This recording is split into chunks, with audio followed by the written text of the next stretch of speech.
Just from Ally Invest, though. First to you, Mike. After a rough week, Yes. you did close off the lows and got into positive territory for the NASDAQ. What does that mean? It means the rubber band was stretched very, very tight. Coming into today, you had a deeply, deeply washed out market. It also is the last day of the month.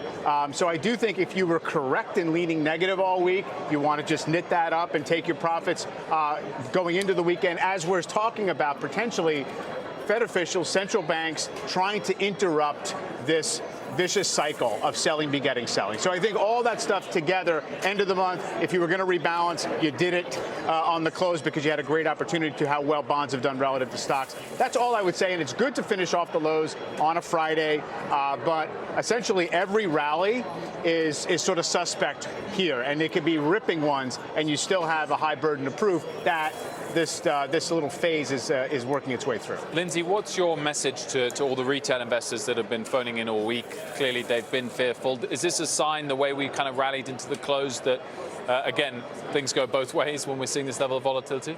Right, yeah, exactly. But, also don't get back to being complacent either, because even though we had a nice move off of today's lows, and maybe next week we get a bounce if the Fed or central banks around the globe make that coordinated movement, there's still plenty of things we need to watch out for, and that's first and foremost the spread of coronavirus, especially here in the U.S. That's going to unnerve investors. Watch the levels of the VIX, see where we go from there on that. The 10-year, obviously, that's a huge data point that we need to keep our eye on. We want to see some stabilization there, because I don't think you can really get stabilization in this market until you have stabilization in the bond market. So we're now about 13% off the record highs. Gabriella.